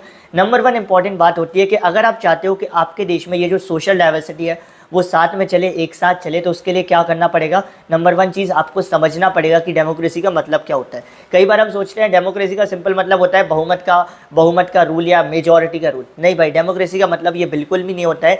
डेमोक्रेसी का मतलब समझना ज़रूरी है कि डेमोक्रेसी का मतलब मेजॉरिटी से नहीं होता है। डेमोक्रेसी का मतलब होता है कि जब मेजॉरिटी और माइनॉरिटी अच्छे से एक साथ मिलकर काम करे। एक डेमोक्रेसी तभी तक अच्छी तरीके से चल पाती है, एक डेमोक्रेटिक देश तभी तक अच्छे से चलेगा जब वहाँ पर मेजॉरिटी और माइनॉरिटी दोनों एक दूसरे की रिस्पेक्ट करेंगे और आपस में साथ मिलकर चलेंगे। अगर इंडिया में आज के टाइम पर हम मान लें कि भैया जो मेजॉरिटी है वही सब कुछ है, बाकी सारे ग्रुप को इग्नोर करने लगें, तो इंडिया में लड़ाई झगड़े हो जाएंगे। तो अगर मैं बोलूँ इंडिया की डेमोक्रेसी अच्छी क्यों है? क्योंकि इंडिया में मेजॉरिटी और माइनॉरिटी साथ मिलकर चलती है। और ये होती है पहली कंडीशन जिसको समझना बहुत ज़रूरी है अगर आप चाहते हो आपके देश में जो सोशल डाइवर्सिटी हो उन सबको आप साथ में लेकर चल सको। सेकेंड जो इंपॉर्टेंट कंडीशन होती है कि मेजॉरिटी का मतलब समझना।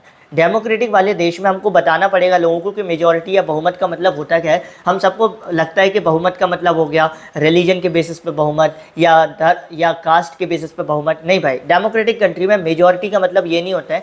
डेमोक्रेटिक कंट्री में मेजॉरिटी का मतलब ये होता है डिसीजन के बेसिस पे बहुमत। सपोज करो 10 लोग हैं, 10 में से 8 लोगों को क्या है, 10 में से 8 लोगों को आइसक्रीम पसंद है, उनमें से एक आप भी हो और 2 लोगों को आइसक्रीम नहीं पसंद है। तो ऐसे में अभी आप क्या हो, मेजॉरिटी में हो जाओगे। सपोज करो मैंने अगला सवाल पूछा, अब मैंने अगले सवाल में बोला किस किस को आम पसंद है।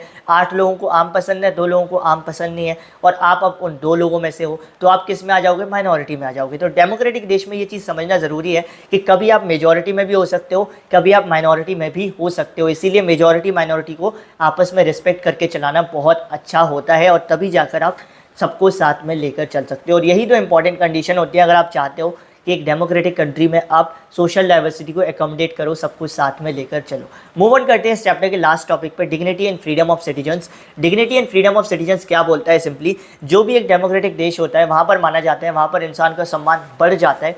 क्यों बढ़ जाता है? वेरी सिंपल, क्योंकि डेमोक्रेटिक देश में उसको अधिकार दिए जाते हैं, उसको राइट्स दिए जाते हैं और जब आपको राइट्स दिए जाएंगे, अधिकार दिए जाएंगे तो आप अपने आप रिस्पेक्टेड फील करोगे, सम्मानित फील करोगे। इसीलिए हम बोलते हैं कि डेमोक्रेटिक देश में क्या हो जाता है, आपका डिग्निटी इन्हेंस हो जाती है, बढ़ जाती है। साथ ही साथ डेमोक्रेटिक देश में एक और अच्छी चीज़ होती है कि चाहे आपको प्रैक्टिकली आपके साथ वैसा व्यवहार ना हो जैसा डेमोक्रेसी थ्योरी में लिखा हुआ है, लेकिन आपके पास कानून होता है खुद की लड़ाई को लड़ने के लिए। जैसे सपोज करो आज के टाइम पर क्या है, वुमेन को इक्वली ट्रीट नहीं किया जाता, हम सबको पता है, लेकिन आज के टाइम पर डेमोक्रेटिक कंट्री में वुमेन अपने लिए लड़ सकती हैं। क्यों? क्योंकि हमारी डेमोक्रेसी ने क्या कर रखा है, उनके लिए कानून बना के रखे हैं। तो डेमोक्रेसी एक अच्छी चीज़ क्या कर देती है, चाहे प्रैक्टिकली चीज़ें फॉलो करा पाए ना करा पाए, लेकिन फिर भी ये प्रिंसिपल्स को बनाकर रख देती है, लॉज को बनाकर रख देती है कि आप कल को क्या कर सकते हो, अगर आपके साथ अन्याय होता है तो इन लॉस की मदद से खुद के लिए लड़ सकते हो। यही लॉस अफगानिस्तान में नहीं है, तो आप अफगानिस्तान में ये सब चीज़ें नहीं कर सकते हो ना, इसीलिए डेमोक्रेसी को अच्छा बोलते हैं। The last thing is most unique thing about democracy. Democracy का सबसे यूनिक फीचर क्या है?